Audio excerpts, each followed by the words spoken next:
Babies, como vocês estão? Tudo bem? Prontos para mais história? Show de bola!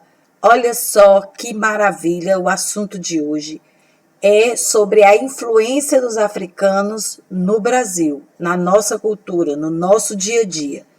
E nós sabemos o seguinte, eu vou ler um pouquinho e vou explicar o que eu coloquei aqui para vocês. Foi pesquisado em livros, na internet, então tem tudo lá, tá bom, gente?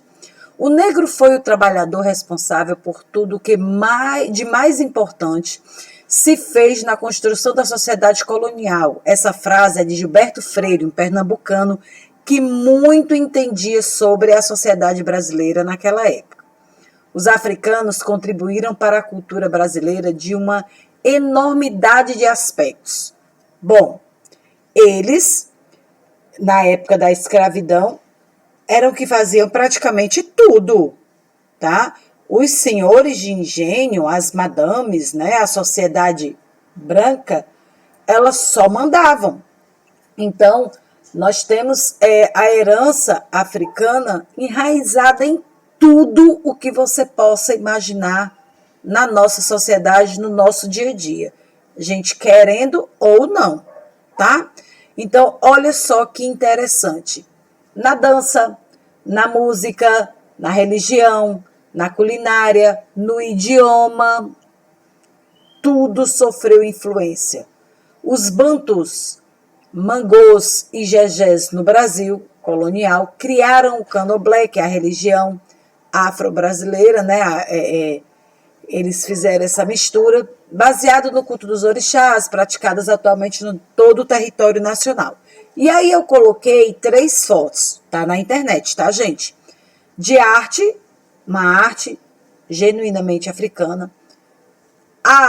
O esporte, que é a capoeira, né, que eles chamam de dança da capoeira. O acarajé é delicioso, maravilhoso. E tem mais, só.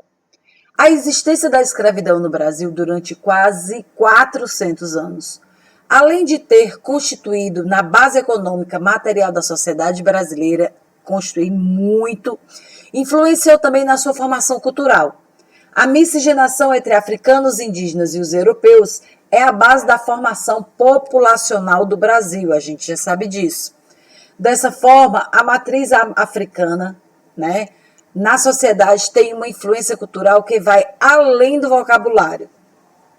O fato das africanas, né, das escravas africanas, terem sido responsáveis pela cozinha dos engenhos, das fazendas, das grandes cidades, né, do campo e na cidade, assim, diretamente, permitiu a difusão da influência africana na nossa alimentação. Bom, quem nunca comeu uma feijoada, mesmo que não tenha comido, sabe o que é, né? Pronto, vou já explicar. São exemplos culinários da influência africana. O vatapá, ai, delícia, já tá me dando fome. O acarajé, a pamonha, mucunzá, caruru, quiabo, o chuchu. Temperos também são trazidos da África, como pimentas, leite de coco e azeite de dendê. Isso tudo, pessoal, são coisas que as africanas, como elas eram responsáveis pela cozinha, né? Na época da escravidão, aí quase 400 anos de escravidão, elas introduziram esses alimentos na culinária brasileira, misturando com o indígena e com o dos europeus. Outra coisa muito interessante é o seguinte: as panelas de barro, elas são um hábito, um costume africano. Mexer a comida com as colheres de pau, de madeira, também são de origem africana, é um costume africano. Os temperos verdes, como cheiro verde e tudo mais, também é um costume africano. Então, muitas coisas que hoje para a gente é comum, normal, né? Isso tudo veio da influência africana aqui no Brasil. Interessante, né? Que magnífico. Nos esportes, aquela questão do drible, né, dos jogadores de futebol, também é uma habilidade africana. Então, as danças, os jeitos, a riqueza da nossa população brasileira, a gente se deve aos africanos, a nossa origem africana. Maravilhosa, perfeita, deslumbrante África. Né? Muito maravilhoso hoje falar com vocês sobre isso, não é verdade?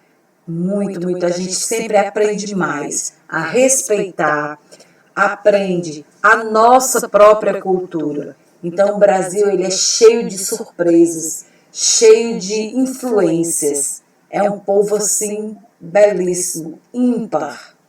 Não é verdade? A gente termina por aqui. E um cheiro no coração de vocês. Até a próxima.